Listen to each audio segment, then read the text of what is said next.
On today's Hiwatt Soundbite, we're capturing our singer's best performance by comping their vocal tracks.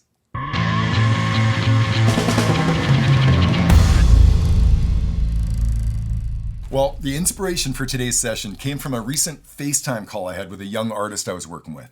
And during that conversation, I was like, let me go grab my comp sheet. And that young artist was like, what's a comp sheet? They had never heard that term before. Well, this is what I like to refer to as a comp sheet, okay? This is an incredibly simple, yet incredibly powerful tool that I use in my vocal production workflow. So I'm gonna take a few minutes today and share my process of creating a vocal comp. So what are we referring to when we say vocal comp? We're simply referring to the process of compiling a final vocal track from a number of individual takes. Now, some of you can probably relate to this, but back in the day, pre-Pro Tools, I'm talking 25, 30 years ago, when we were working on those big 2-inch rolls of 24-track tape, well, you can imagine by the time you got to doing vocal overdubs, there were many times you only had maybe 2 or 3 tracks left on that 24 track. After you'd done drums and bass and all their overdubs and everything else, you literally had maybe 2 or 3 tracks to work with. So early on in my career, and like so many young assistants back in that era, you had to become an expert at doing punch-ins. Well, to avoid a really long-winded story, I can just share with you this. Doing punch-ins on those old multi-tracks was not really that fun. There was a sort of art form to it. You had to anticipate the in and the out on every single punch just because of the physical location of the erase, record, and playback head. Yeah, I can be brutally honest. That was not a fun process, especially when it was a really big artist and, the room's full of all these co-producers and you're the assistant engineer responsible for doing all these punches. Oh man, that was a stressful time, no doubt about it. So when the idea of vocal comping came along and I discovered it for the first time, this is an idea that I embraced in a really, really big way. Made all the sense to me. And it only happened because we were slowly expanding on our track counts, right? Instead of just having that 24 track to work with, I would sync another 2-inch up and have 48 tracks. So before I record a single track, if the artist hasn't already provided me with the lyrics, I ask for a copy of those. Well, I like to take these lyrics and format them in a landscape mode so that I can have half of that sheet dedicated to a sort of graph that I make and a grid. So once I have this lyric sheet and I've got my grid all set up, I literally just have that artist record vocal passes from the top of the song to the end, and in just one single pass. And as they're recording that, I'll absolutely take notes. I'll just literally follow along that lyric sheet and I'll go down that column, the track, main one. And if I like the way they sang that first line, I'll put a check mark in that box. If I don't like the way they sang it, I'll put a big X in it. If part of that line is okay, or maybe some of it is acceptable, I'll just put a dash on there. You'll typically look at my comp sheets and you'll see just what you're seeing here. You'll see a whole bunch of check marks, you'll see a bunch of X's, and you'll see a bunch of kind of slashes.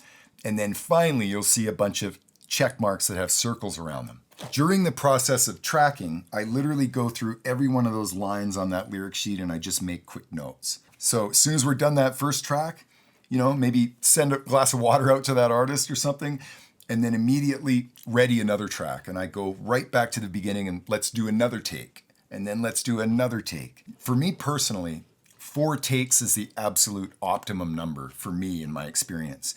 3 tracks is usually workable. 5, 6 is okay, but you don't want to just send an artist out to sing when they don't necessarily have to. It's not an exercise, right? The goal here is to try and come up with a killer vocal. This is why it's important for me to take notes as I go. Many times, just by taking the correct amount of notes, I'll know clearly after 3 takes that we're good. I can easily make a lead vocal track here. Yeah, I really love tracking multiple takes of a vocal to create a composite. To me, and in my experience, this has just been probably the most effective means at getting the best performance out of an artist. Something about stopping and starting and doing all those punch-ins that just interrupt the flow of everything in a really big way. The idea of having a singer just go into that studio and sing the song down from beginning to end is just my favorite method of doing vocals, no question. You know, with all of the DAWs that we have access to today, there are a number of different methods to go about compiling a vocal track like we're doing today. You know, there's some terms you're going to hear like, you know, playlists and lanes and so forth. I'm sort of old school and I like to keep it really simple. For me, each vocal take is on its own audio track. That way, when I'm done, I can clearly see my 3 main vocal tracks from start to finish, and it absolutely corresponds to my grid. Well, immediately what I'll do is I'll go ahead and create a brand new empty track below those 3. In this particular case, I'm just going to call it Ken Comp.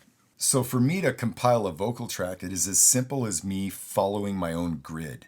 I just literally start at the very beginning of the song with the first phrase of the first verse, and I look at where did that come from? Where's my favorite take from?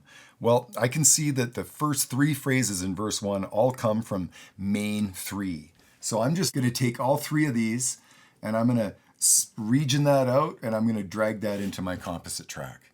It's as simple as that. I know that the 4th phrase to this first verse came from main 2, the second track, right? So I know I can go and make a region of that 4th phrase and I can simply just drag it down to my comp track. So the cool thing about this method is that when I'm finished and I've got that composite track that's all laid down for me, I can look immediately above that composite and I can see where every one of those audio files came from, those regions. So I'm not copying and leaving those regions in place, right? I'm separating the region in the source file and I'm dragging that physical region down to my comp track so that that region is actually missing from the source file.